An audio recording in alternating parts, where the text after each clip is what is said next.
Hello Toyota friend, welcome back to Toyota Maintenance YouTube channel. And I have here today in my shop 2010 Toyota RAV4 4-wheel drive, and it needs engine oil and filter change. If you are interested how I do that, stay with me in this video. In this year there was a choice of two engines, right? 4-cylinder and V6. As you can see, this one has the 2.5 liter dual VVTi, which has a model number 2ARFE. I personally really like this engine. I think it's really good. If you ask me, I would like to own this car, definitely. Even with these higher miles, it has like 167. I would like to own that. I will be not afraid for. Now here the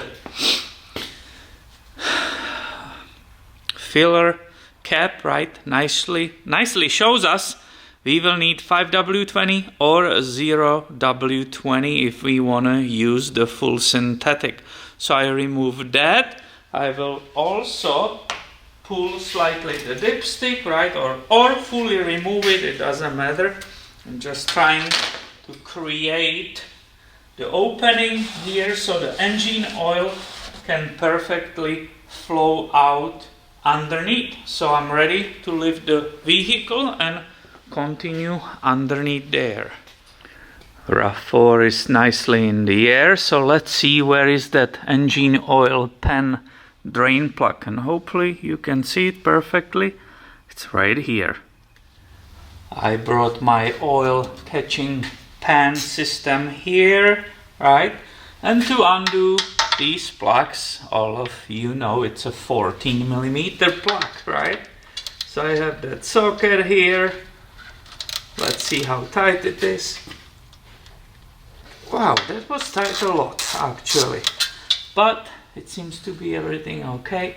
There's the crusher washer, so I will just undo that, right? The thread seems to be fine. It's coming out correctly. Boom, and the oil is nicely coming. You can see it's really dark. Was definitely reason to replace it. You can see also here, this is aftermarket kind of aluminum crusher washer.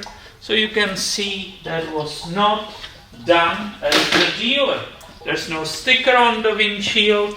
I have no idea when it was done. The maintenance reminder light in dashboard is on, so it was definitely needed. Even the color of that oil just perfectly confirmed that.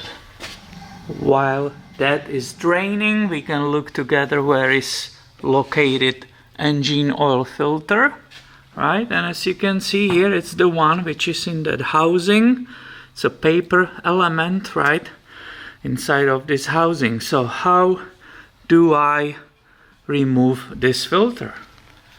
To remove that, you need a special wrench, right? You can buy in all kinds of different places. This one maybe came from Napa, but O'Reilly will have it, also dealer will have it, right? So you need this wrench, and you need to pay attention putting it correctly on, right? So I will put extension on it. The filter housing, it's close enough to that drain plug, so I can continue without waiting, right, for it to finish and close it. I don't have to do that. That was the opposite. This one was actually barely tight. And that's not a problem, and there's no leak, because you don't have to over tight these things. It's basically the action of the sealing. It's done by the rubber o-ring, which I will show you later.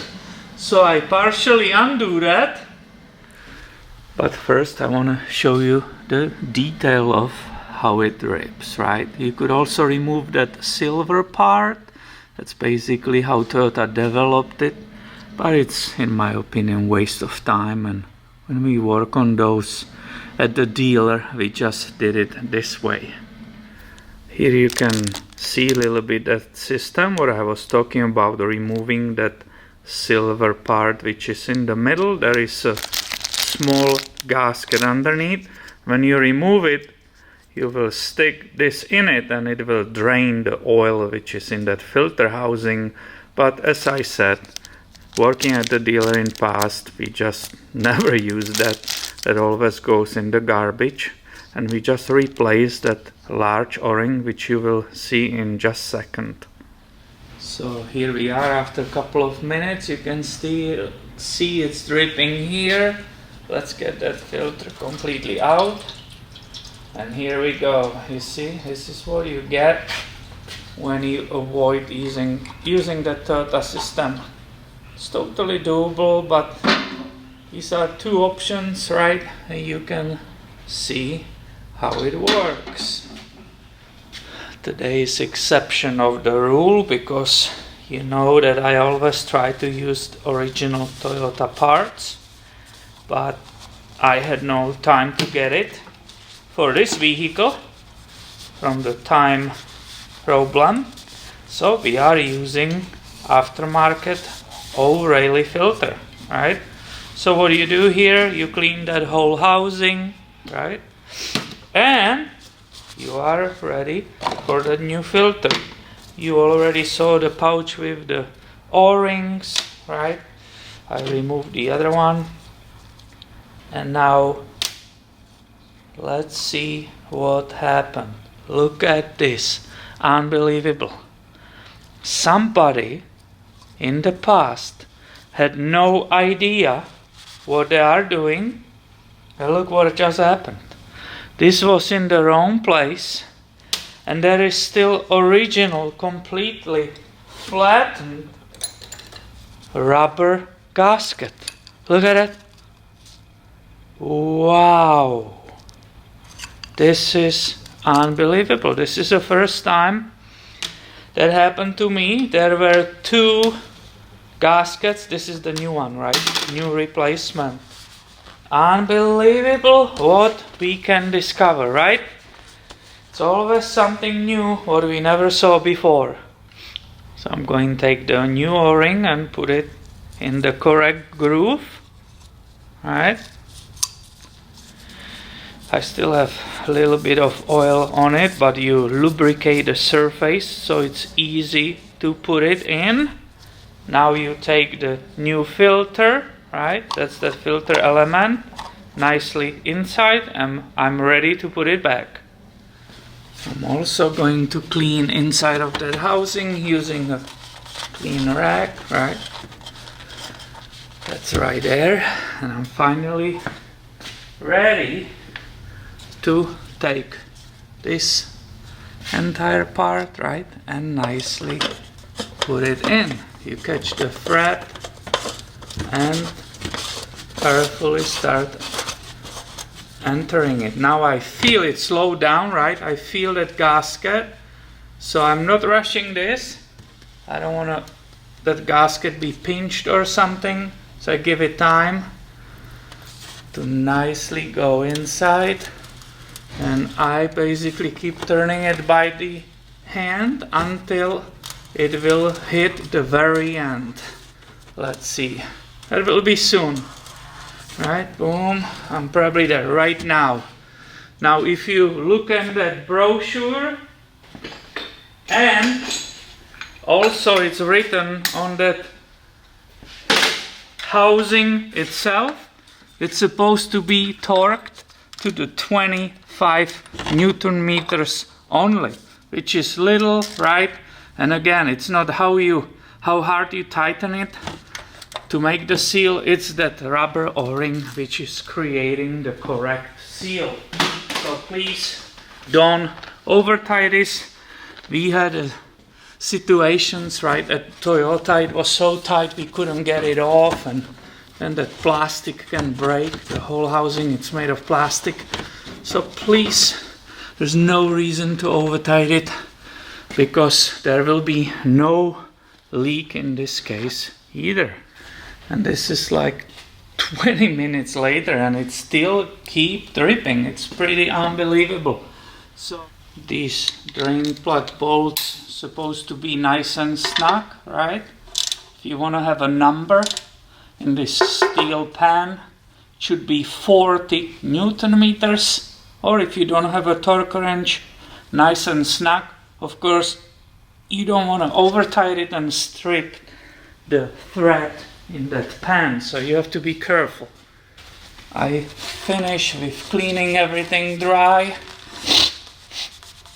In this case of this vehicle, it doesn't matter, unfortunately, because what I discovered on it today, the rear main seal, which is between the transmission here, right, and the engine, is actually leaking.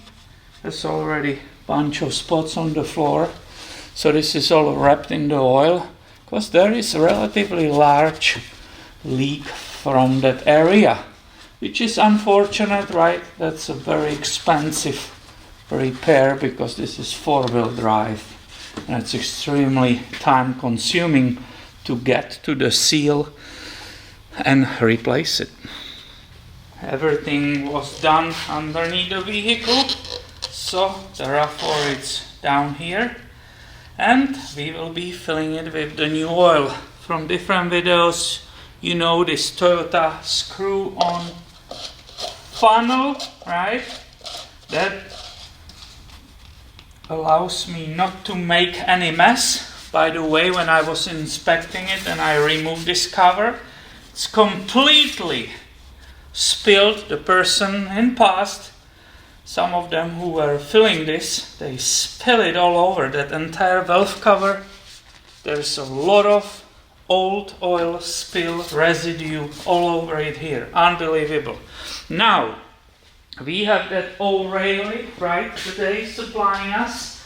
If you look in the owner's manual, the amount of the oil required is 4.7 quarts. So we said either 5W or 0W20, right? 5W20, 0W20. I'm choosing this one. This is older vehicle. It has all kinds of problems. So I will go ahead and, without any hesitation, really watch on the back, right, where is the scale.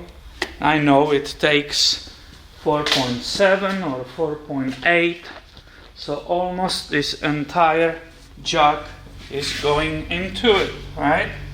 And you can see, because of that funnel, I will not make mess on this vehicle, and I can feel how light it is, and I can see there is only a little bit of oil on the bottom here, so I really know I poured that 4.7 inside.